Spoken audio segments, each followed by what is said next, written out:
Hey guys, it's Grace. A little scone in the morning for breakfast or a scone in the afternoon for a little afternoon pick-me-up is what I'm talking about. It's right up my alley.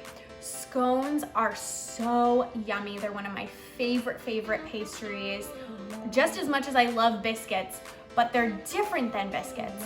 Scones are typically a little bit more dense and crumbly, and biscuits are a little bit more flaky and light. Totally different recipes, and I'm gonna show you how to make them today. I'm gonna be making cranberry orange scones, which is one of my favorite types of scones. They're springy. The orange zest just gives the scones this light citrus scent, and then the cranberries add just a tiny bit more sweetness. So yummy. I can't wait to get started. We have our cranberries here. I have some dried sweetened cranberries, just what you get in the grocery store in the dried fruit aisle. I'm gonna take about a cup of water and I'm going to pour the water right into the bowl of cranberries. I'm gonna push them down to make sure they're all in there.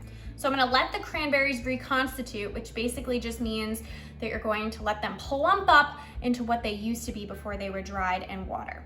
So we're gonna set those aside for about 10 minutes or so, and we're gonna get working on our dry ingredients here in our mixer with our whisk attachment. So I have flour in our bowl, just all-purpose flour. I'm gonna add in some salt, key in pretty much every baking recipe that you do. Then I have baking powder. That's going to help the scones rise and have that nice kind of cakey texture.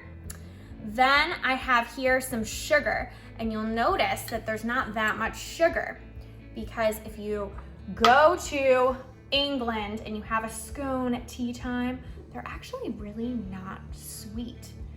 You'll get sweet scones in the US, but they're usually not sweet in Britain if they're like the traditional scones. So we're gonna make traditional ones today.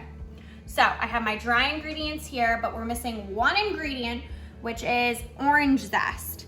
So I have some beautiful oranges here, and I'm gonna take a microplane, which is basically just a fine grater. You can use a cheese grater too if you don't have a microplane, and you're just going to zest the orange, which means just take off that outside orange layer, not the white part. The white part is actually bitter.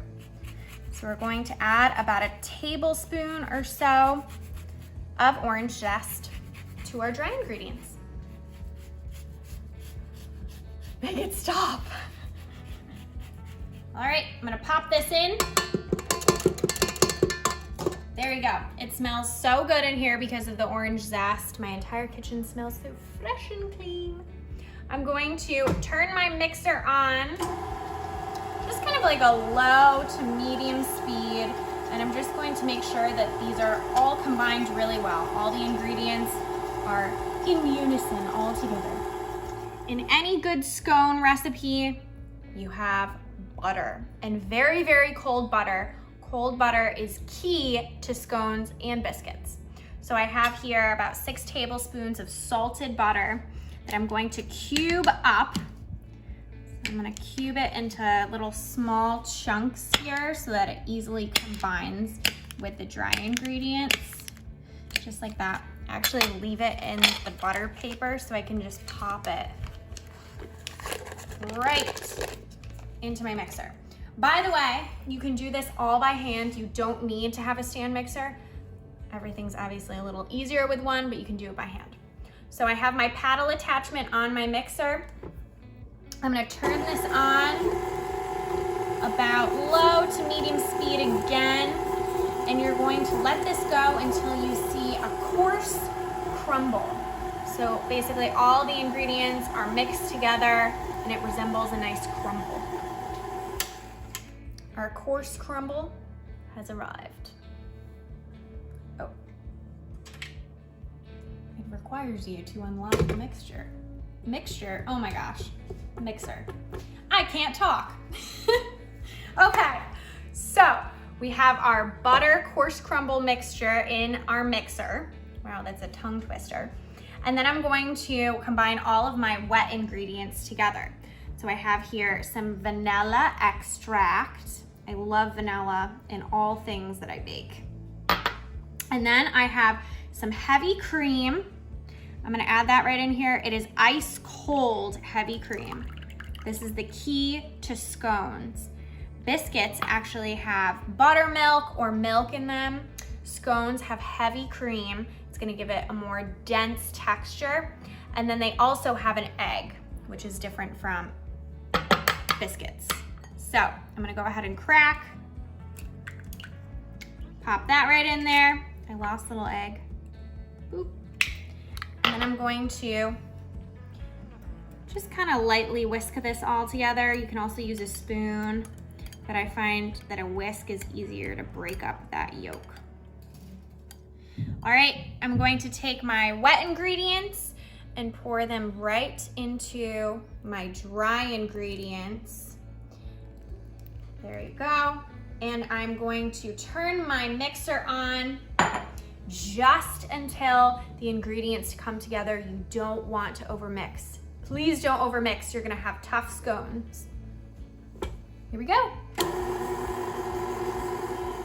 I'm just getting some of that excess dough off of my mixer. It's all mixed together, and I have my cranberries here that I reconstituted, and then I drain the water out of them, and I'm just patting them dry because you don't want that extra water in your scones. And then I'm going to pop them right into our mixture. Just like that. Perfect. So I'm going to turn my mixer back on just until the ingredients are mixed together, no longer than that, and then it'll be time to form these into scones. I have my beautiful scone dough here. It's so perfect.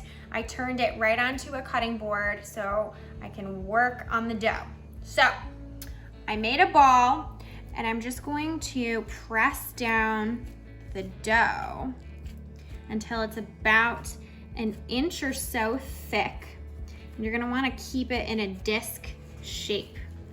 So just like this, keep pressing until you get about an inch or so thick. So we have our disc here. I'm gonna take my measuring tool. I'm just gonna see, yep, it's about an inch or so thick. And then all I did was you can use a knife too if you want. I took my tool and I just made fine lines here, guidelines, before I cut the actual scones, just to make sure that I have 6 even scones and one's not huge and one's not really, really small. So I'm gonna take my tool, now that I have my guidelines, and I'm just going to cut the dough in 6 wedges, just like this.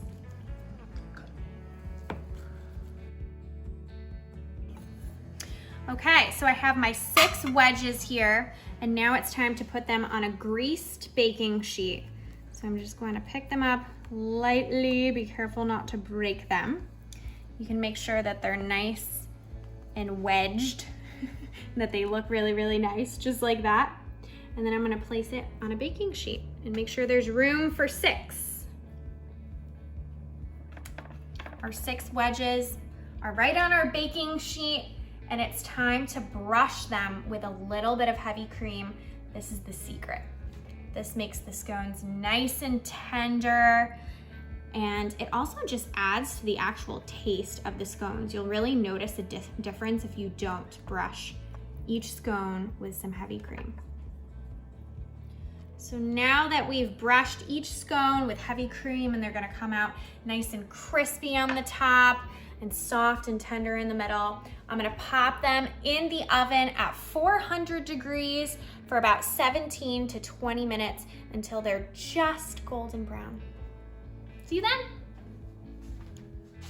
You know how I said scones are good in the morning or the afternoon? Well, it's nighttime and I'm having a scone. Because look at these.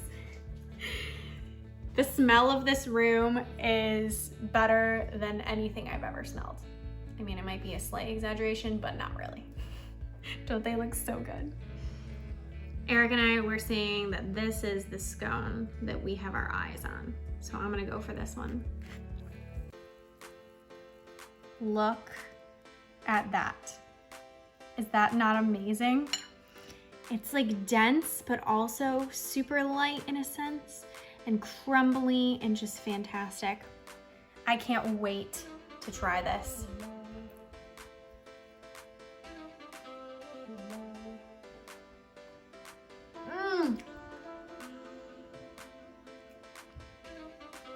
They're the perfect crumbliness. They're not too sweet. They're kind of savory with a slight bit of sweetness from the cranberries. Perfect amount of orange, not too overpowering, but just scents it ever so perfectly. Check it out on tastefullygrace.com. You won't regret it.